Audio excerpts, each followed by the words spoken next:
Welcome, everyone, to the Play to Your Best, a masterclass series that is empowering us all to move and nourish, recover, and thrive in perimenopause and beyond.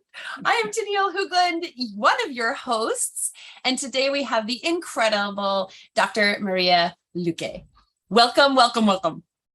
Thank you for having me. This is so exciting. Yeah, well, because I'm so straight, this is our second recording. We lost the first, but true and to who you are and a testament to your what you're about.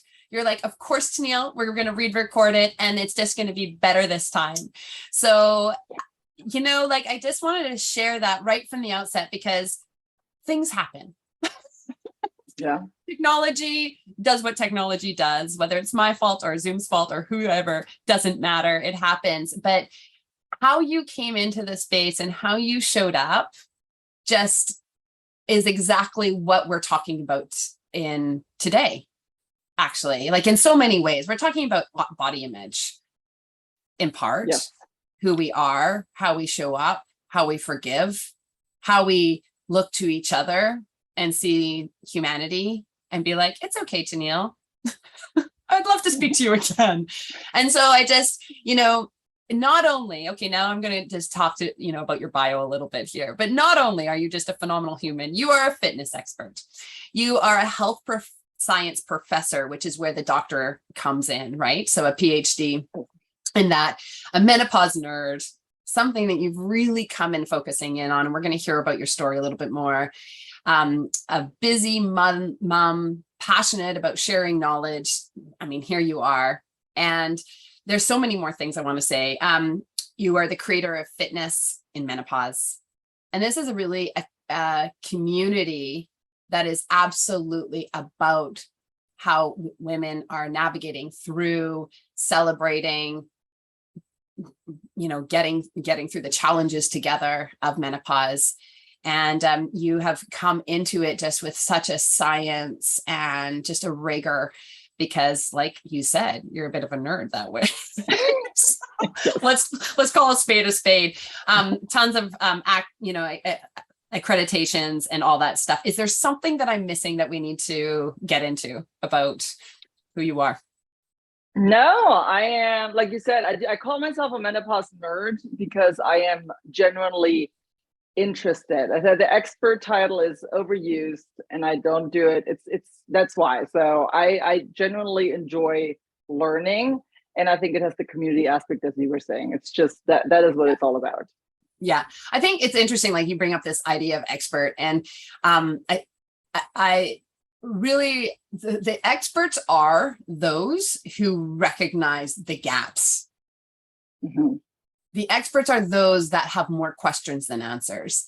And so, I mean, it's one of the ways that perhaps that we can delve into science and understand science too. It's like, if you really, really know something about, for example, microbiome, you know how much we don't know. And it's this gulf.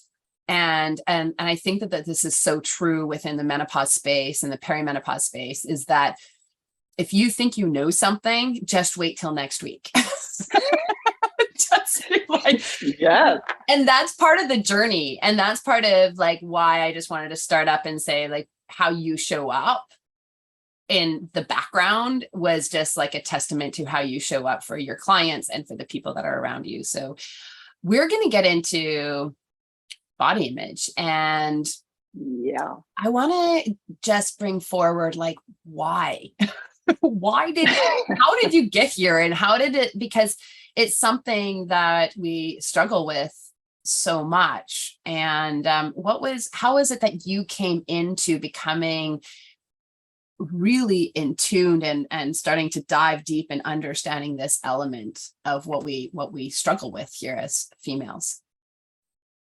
Well, I think it very organically, just by listening to what women are talking about in my own personal struggles. I think most women experience some level of body image issues throughout their childhood, teenage years, adulthood, and menopause. And I've kind of done the gamut of it. And I've listened to my clients, and I've listened to the people I do workshops with, and I go to conferences, and it's just listening to what's most important and what's most bothersome. And for the last 10 years, I think I've seen myself evolve within the space. I've done, for my PhD, I did a research study on quality of life and menopause, and what physical activity, what the role that physical activities plays. And since that, so the last 10 years, I've really been inundated in this space. And what I've come to understand, and my focus has always been quality of life. And I like to really emphasize that, because that means something different for everybody, right? Quality of life is something that is very subjective, but throughout the 10 years, what I've noticed is that body image is like that thread that kind of like affects all aspects of quality of life, really. And that it is a continuous, it doesn't have anything to do with how fit you are. It doesn't matter how skinny you are. It doesn't matter, what your body size, your gender, your age. Body image can affect everyone. And it's fascinating. And I love to be fascinated, because I like a problem that is not solvable. So, because I like to learn about it, and I like the more complex, the more interested I am. So over the last 2 or 3 years, it's really been, I've been coming more into, this is what I need to be doing. I need to address this, and how can movement and physical activity is always still kind of like the center of what I do. But how can we make movement part of the equation when it specifically comes to body image? Because when you solve, and this is my theory, but when you solve or address, let's not say solve, because I don't think it's really solvable, but when you address body image, it's like the first domino piece, and the rest of it just kind of clicks into place. If you address body image, and if someone feels comfortable in their skin, again, it doesn't matter what size they are. It doesn't matter what they look like. That perception, when we address that and we figure out what we need to do to make someone feel better about themselves, the rest just falls into place. So that's why it's been so fascinating to me. That is so huge to make that statement. That's a really phenomenal statement. I just want to pause on that. If you address how you feel about yourself, and how you and your body image, the rest can fall into place. Talk to me and talk to us a little bit more about this idea of quality of life. I think that there's something I want to dig in a little bit further into that, of how it is that you have married these these pieces in, and understand it as, how do we walk through life if we have this?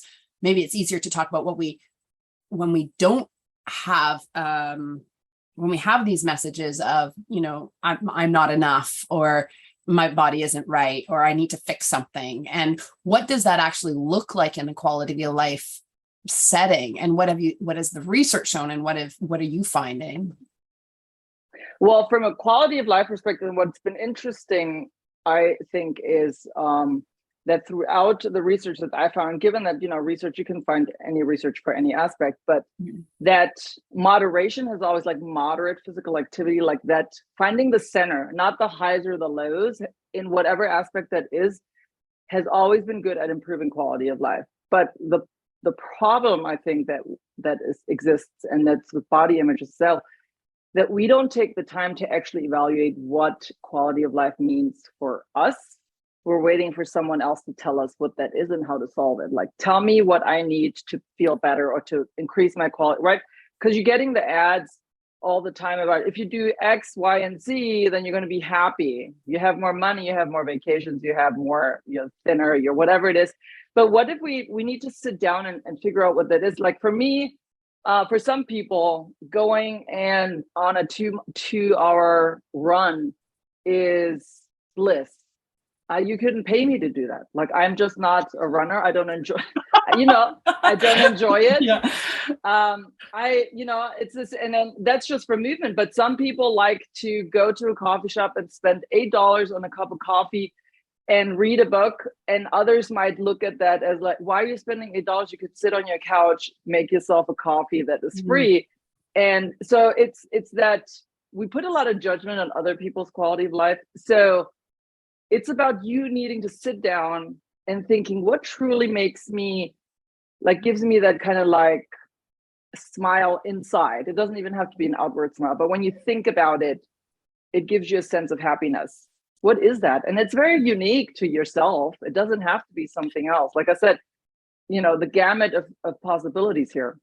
And then how does body image come into that? Because, okay, say I have a real sense of what makes me feel good is like, I'll share. Okay, I love going for a hike. Like it's, you know, heart rate up kind of hike. It's got to be like something, or a run.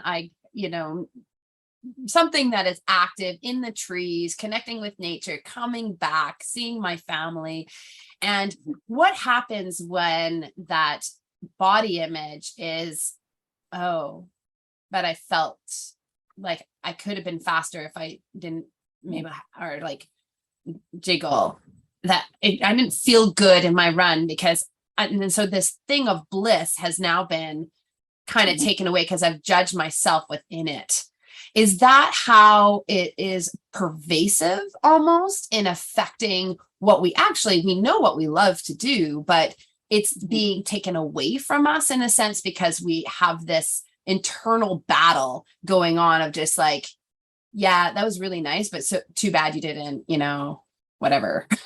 Like it can just yeah, absolutely. I mean, yeah, it's all of that. And I think the problem that we're encountering is that during menopause, all of those equations that we may have had to where it's just like, I went on this great hike, and even if you have a metric attached to it, like I did this or that, during menopause, we often hit that wall of just, I can't do as much, I can't go as fast, I can't go as long anymore. So therefore, there's also that like somewhat of a doubt that comes into place because our body is shifting and our body is changing. So it's like when we felt bad about it before, now there's an added layer of just who has an experience. I mean, let's say over 90% of women experience some shift in their body composition, whatever the size is, right? And as an athlete or someone that has always been active, that is an added, almost an insult. One of my masterclass participants mentioned it's like a betrayal, which I thought was so genius. Like you almost feel like your body's betraying you during menopause, and then it's hard to take that out of the equation by saying, well, yeah, my physical self, I can still do all these things, but I can't do them as well. So therefore, it adds a layer to it, right?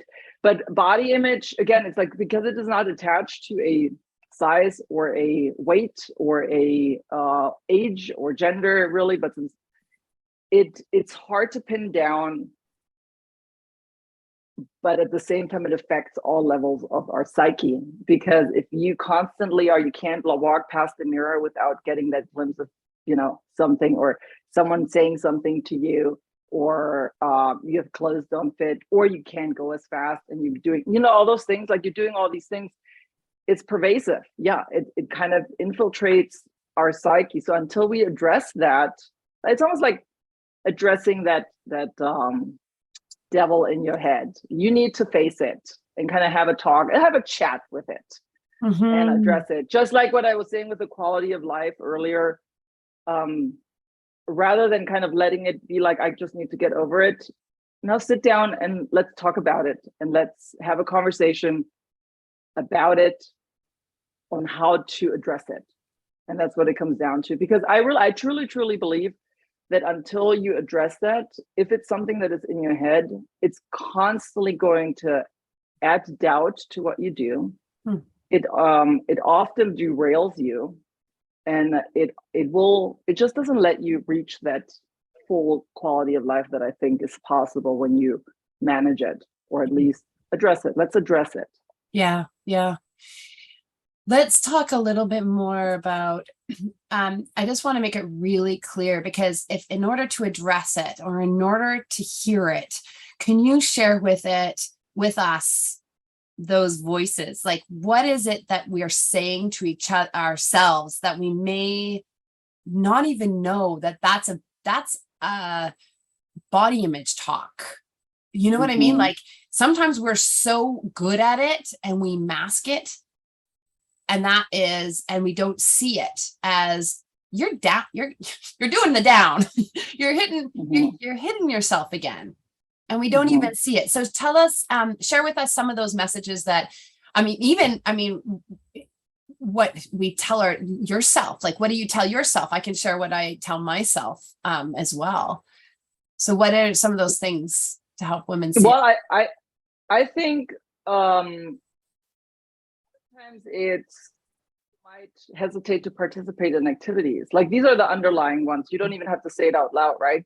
If someone's going to the pool or having an outdoor party and it's hot. I mean, I live in Austin. We still have 96 degrees. So being like hesitant or saying no to activities or social engagements because you don't feel comfortable wearing a t-shirt or a tank top or a bathing suit, you don't have to say it out loud. You can also be I've always felt really good in my body, and now it's this thing, and you almost feel like you did something, like there comes a guilt that you put on yourself, right? Yeah.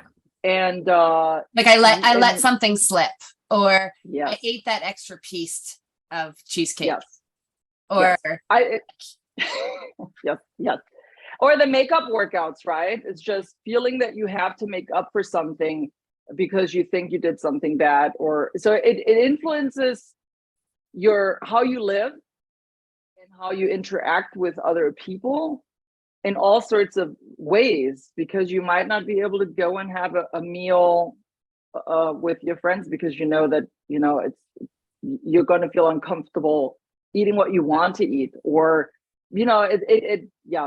I think this is so perfect because it's demonstrating the subtleties of our behaviors.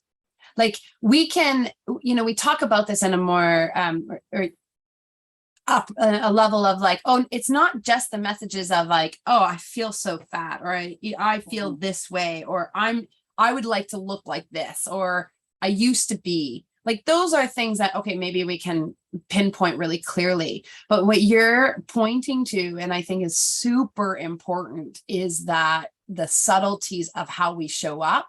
And then I think the second incredible point that you just made is in how we show up in relation to others. Because we know at the core, and what with even in your bio, you talk about community. And we could have the perfect health. We could be like off the charts in like perfection. I don't know, like I'm doing all the things right. And if we aren't in community, you're alone. I mean, why going into the pandemic so difficult? It's because we were alone. We felt alone, or we had to isolate. And what was the mental outfall from that? Well, that's what's happening in a subtle way if we are pulling away from experiencing fully each other and in activity. Like it's a really incredible thing. So let's talk about a little bit more. Okay, so now we understand these subtleties. We understand where they're showing up in our life. We understand the pervasiveness of how it impacts our choices. And now let's understand a little bit more about the triggers and how to tackle this new conversation we want to have with ourselves and how we interact with others. Yes. And that is step one with anybody that I personally either work with, or that I just say, if you want to start working on your body image, you have to identify what triggers those thoughts, right? There's always something that is more prevalent. It could be every time, like I was mentioning, you get in front of the mirror and that is what throws you off. Like you feel great. I mean, I've heard this so many times of someone saying, I put on my pants, I felt super good. I got in front of the mirror, and then the reflection did not mirror what that person was feeling in the moment. But we're still looking for that validation in the mirror for whatever it is. Like you almost like, I feel like you are sabotage. It's a self-sabotage. Like I can't feel that great. So if that is a trigger, the mirror is really not that important. Do you, I mean, I have once I've started, because I've been saying I struggled with body image issues most of my adult life, not teenage, it came like on in adulthood. And I started really veering off from looking at mirrors because that's what it was. You get over obsessed with looking at what it looks like. That one time when I was teaching a class, I showed up at class and I still had jelly on my face because I don't I taught the whole class with jelly on my face. No one said anything. It's just, but that, you can look silly, but I felt great. Like it wasn't, but that's, you don't know, right? you're saving it for a little top you up later on. Right. But that is, what's the worst case scenario? I feel like that is probably the worst case scenario, like teaching an actual class with jelly on your face. But if that is a trigger, again, that would be it. For a lot of people, family is a trigger. Friends are a trigger. So every time you go and see your parents or that aunt that always comes and had the first comment is something about your body. Well, you've gained weight or you haven't gained weight, you lost weight, how great you look. How many times do we comment people on losing weight? Yeah. Oh, you look great. Yes. And we always attach that. Yes. And it's always attached in a positive manner, not wondering if maybe that person has gone through some stress or trauma or disease or like something, right? It is automatically a positive thing. So when you have people in your life that are like that, or you go to dinner and you get teased for not eating, whatever it is, you have to have those conversations with those people and set those boundaries. Or I do believe like if those people are not they don't help you out in that regard or don't care, then those people don't have any place in your life. I'm very hardcore when it comes to that. It's either you can have those talks with people and you can say, hey, every time you say that triggers me, it doesn't make me feel good. Or when you make comments about other people, because that can be triggering too, right? You sit around and someone has something judging about a person that's walking by the table. That is triggering to someone with body image issues, because then you're just thinking, well, if they're talking about that person, they're talking about me.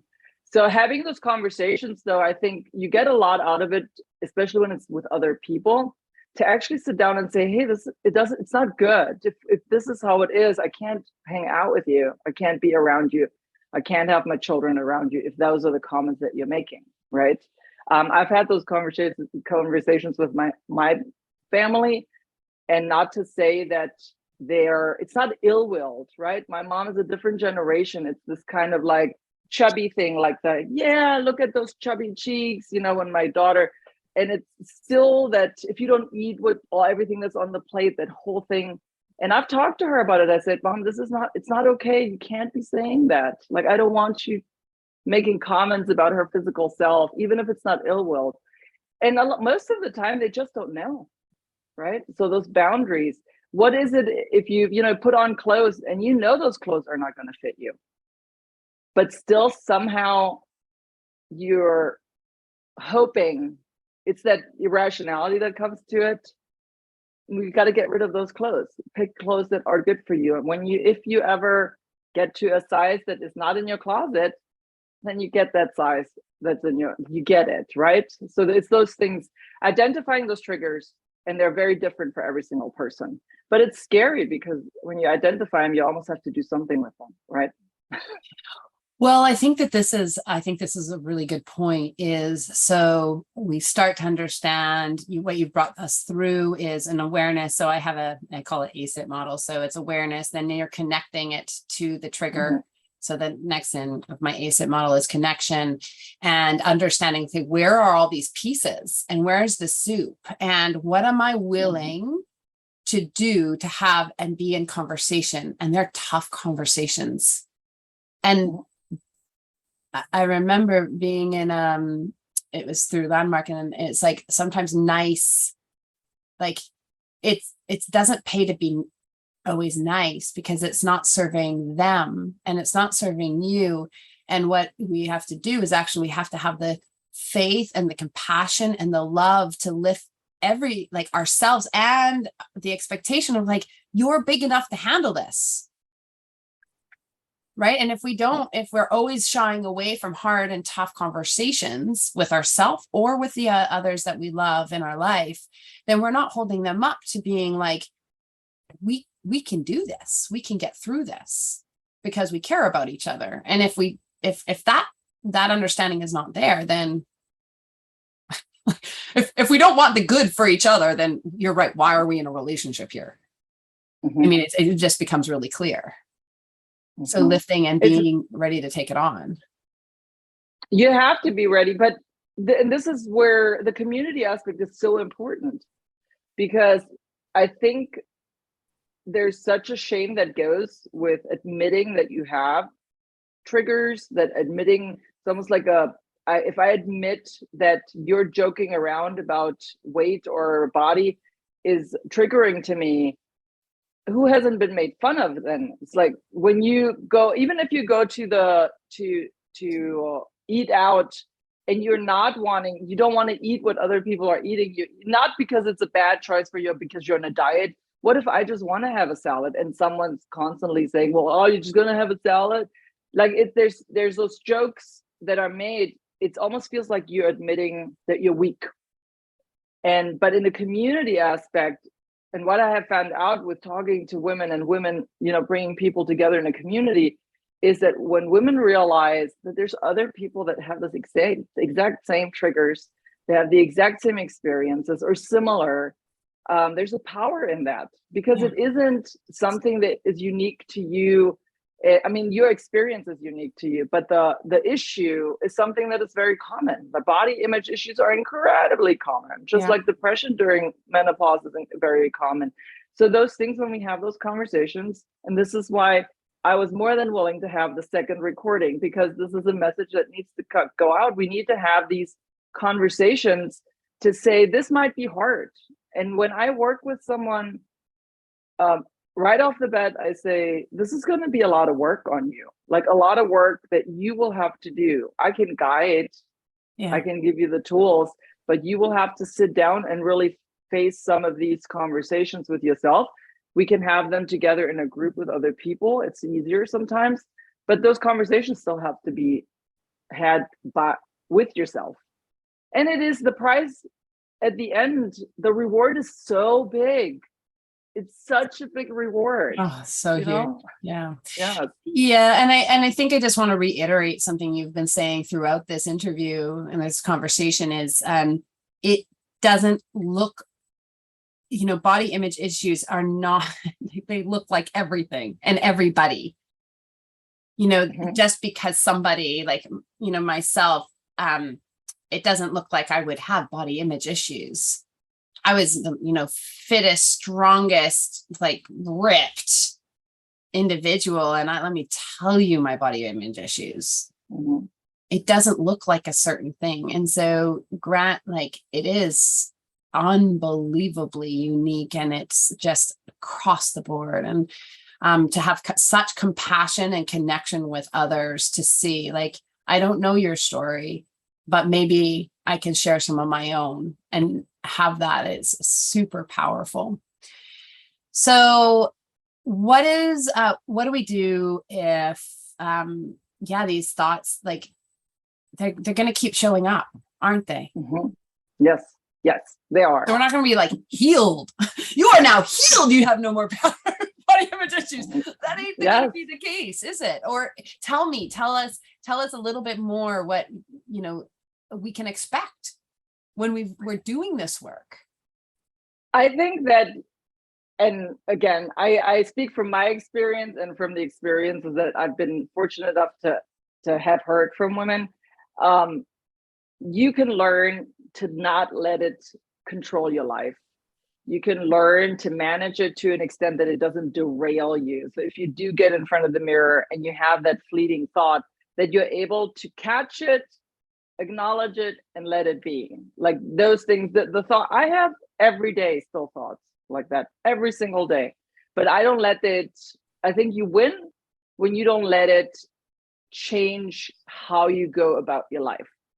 So if I can put on my bikini and be and have those thoughts of thinking, well, this belly wasn't there before, and I have them, but it's not going to keep me from putting it on and going to the pool, you know? And so that is, I think that is the win.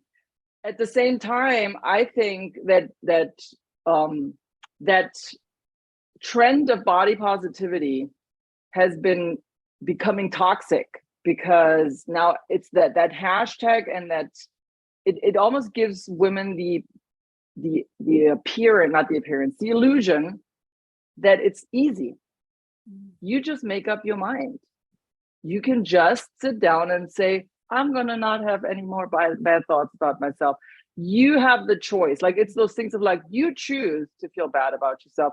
And that is just not true. We've been conditioned to feel bad about ourselves. Conditioned for decades. There's a market. It's the reason why we've been made feel, right? It's like there's money to be made, and it's always going to be like that. Machinery will continue. But then it's this, yay, everyone should just feel great about themselves. That's just not how it goes. So having the honesty to say it's going to be challenging, and that it will get easier, but it may never go away completely. You might never have, and someone else might have a different experience. But I think I'm in the best place I've ever been body image wise. And from a physical perspective, if we're to say body fat percentage wise, I'm in the least, like, I have the most body fat I've ever had. And I feel the best about myself because I feel like I've tackled it, and I'm now looking for validation in different ways. Am I happy? Am I doing the right choices for myself? Like, is there something that I would want to do and able to do to fix that? If I could, would I do this or that or that? So those questions, so my 2 tips that I would say are the biggest tips. Acknowledge the thought, have a sit for it for a moment, because in the beginning you have to. It becomes easier the more you practice it. And then let it go. Don't let it change whatever you were going to do. So if you put on those pants and you get in front of the mirror and you were feeling great and now you don't feel great anymore, acknowledge how you felt before you stepped in front of the mirror. You put those pants on and you felt fine. And acknowledge it though. Say, I see you, I hear you, but I'm not going to let you control it. And then you walk out the door, you do. And every time that you take that little bit of power back, it becomes easier, right? And so that would be number 1. And number 2, I forgot right now because my menopausal brain, sometimes the cloud disappears, it will come back. It will come back to me. But that's an incredibly big one, to be able to say, I got it. Don't let it bother me, right? Yeah. And strength training is a big one as well. Like, those are the things, like when you change your goal of what it is to be, like, what is it about that your change in physical, I got it, but it came back to me. If you were in a world that someone told you, if you did X, Y, and Z, I guarantee that I can get rid of your belly fat, would you look at those things that are presented to you every day and say, is that something that you really want to do? And second of all, it's not guaranteed. So when I have those days, I think, first of all, I ask myself the question, is there anything that I could healthily add to my day that could possibly make a difference?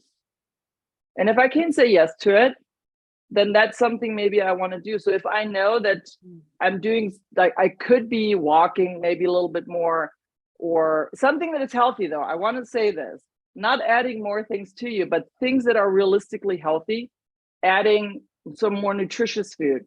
Could you add flaxseed or chia to your diet, or add some turmeric, something that adds nutrition or has a benefit that could possibly just tilt the scale a little bit? Or does that make sense? Oh, yeah. Then if I can say, do that, then I can do that. But if you can honestly say, no, there's nothing in my life that I would want to change, then your body is where it needs to be.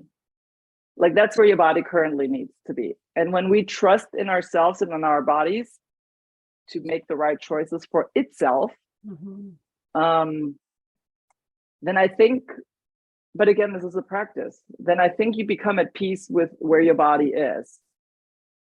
Yeah. So you're asking us to really have honest conversations. Yeah. And to be in conversation, actually. At the end of the day, you're asking us to have honest conversations with ourselves and being like, okay, so am I doing all the things that we started this conversation at talking about quality of life, and what does it look like for you, and how are you living your quality of life, and getting specific in that and getting clear on that way of being. I don't even say goals, because it's a way of being. And it's lasting, and it can change. Quality of life, how we have quality of life can change drastically throughout our experiences of different phases of our life as well. And then coming into it and saying, okay, now are you doing the things? Are you making the choices? Are we putting our energy toward those things? And if we are, then awesome, keep going. If not, then yeah, let's reevaluate and see where we might need support, or having conversation, or connect with people, or go into community like yours, fitness and menopause, and being together.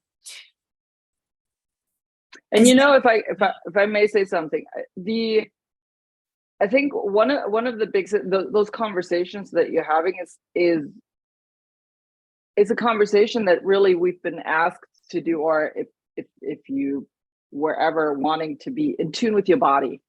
We've heard this before, but listening to see if there's something that we can do, and also I can't overstate really the importance of trusting that your body gives you the cues that you need. How many times, especially as athletes, have you overtrained, even though your body was giving you cues to not do it, and then you injure yourself, right? How many times it's just during menopause is the same thing. Actually, it's not the same thing. It's completely different, because every day we could possibly have a different challenge. Maybe yesterday was hot flashes, and tomorrow you're depressed or irritable, or you have, during menopause, we have a lot of different challenges. So we have to become more in tune with saying, what does my body need today? Like, what does it feel like? So having that moment in the morning or whenever you want to have it and say, okay, yesterday was yesterday, tomorrow is tomorrow. What's today going to look like, and how do I feel today? Because I think it's never been more important than in menopause to check in every day and see where you are. And then base your activity level or what you're going to do that day. If you have obviously, sometimes you don't have a choice, but if you have the luxury of being able to say, I took 5 minutes to check in. Yeah. And this is what I need today. Maybe today it's yoga or mobility. Maybe today I feel like a long run, or I need a high intensity workout. Like, base your movement and your activity on how your body feels, rather than what's like, nah, today I was supposed to be doing that.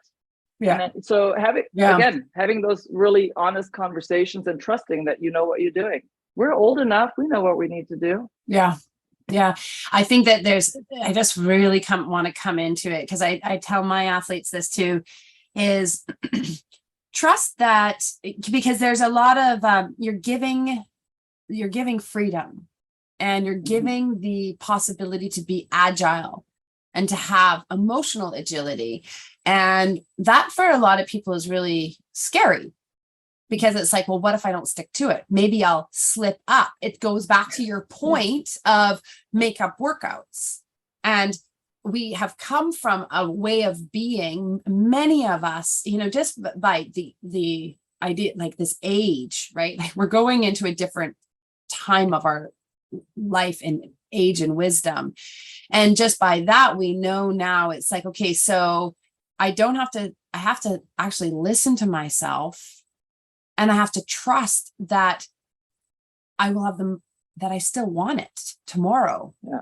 And that that I'm not slipping up, and that I'm not missing out. I mean, we talk about this in terms of like teenagers, like the FOMO, fear of missing out. And it's like, It doesn't go away. We have FOMO, like fear of missing out, that we're not going to do our body justice. Well, guess what? Tomorrow's a new day, and trusting that it's I talk about in my program too, is like looking at time here in North America and in Europe too is so linear, but in other places of the world, it's circular. And we come back and we'll come back. And there's always a new opportunity depending where we are in cycle. And so it's trusting and honoring that, and that it's still within you. You still want to go. You still got your growth factor. You still have that ability, but today's just not the day. Okay. Yeah.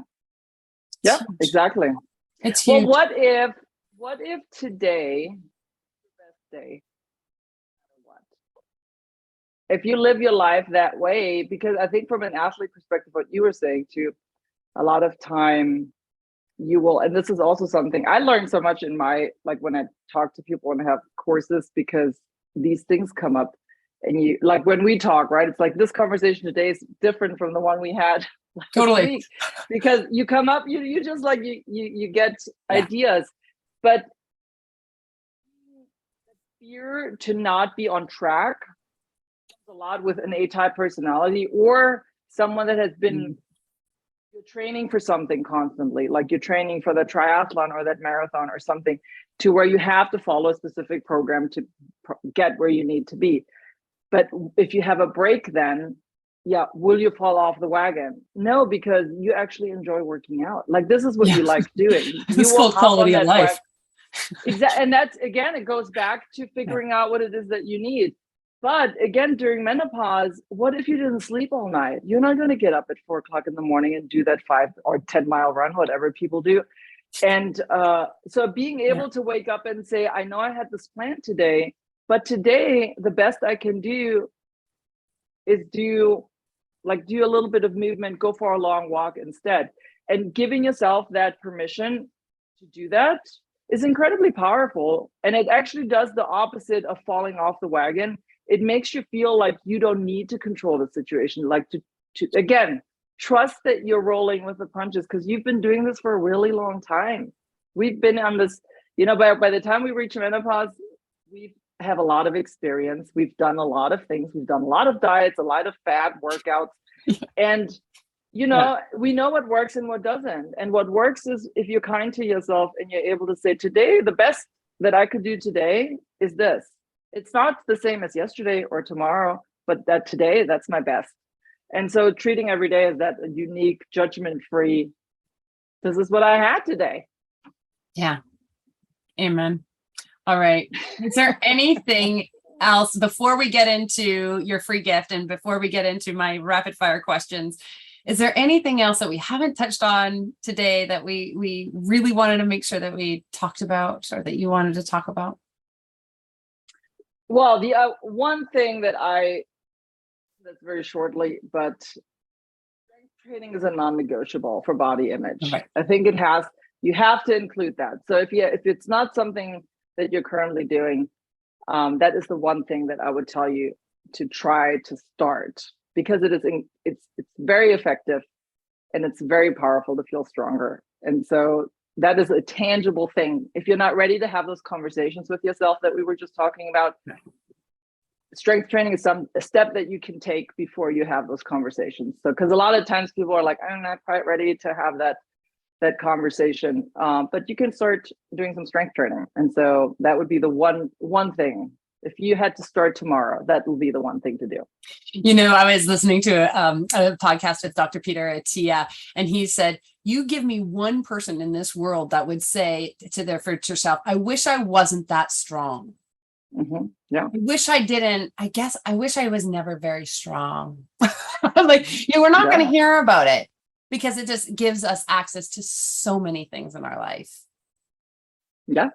And so it's super powerful. So thank you for, bringing that into, like, this is one thing you can do, and strength training, and go to, there's so many different ways to enter, and we'll have other conversations and interviews about that. But absolutely. All right. Your free gift is a free menopause consultation. Just share a little bit about what one can expect with that experience.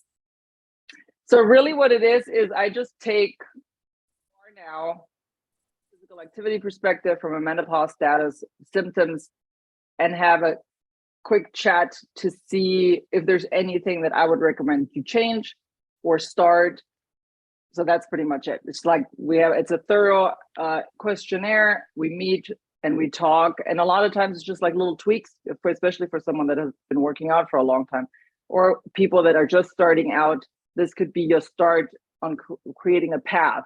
This doesn't mean that you're going to be working with me, but it could be here's a couple of ideas that you can do based on where you are and what symptoms you have. Just ideas. Oh, it's perfect. What a gift of your time. I mean, that's really the gift that you're giving, and expertise as well. But in coming into conversation, which we may just need, and understanding how we can get back into that conversation. All right. Rapid fire questions. Are you ready? Ready. Okay.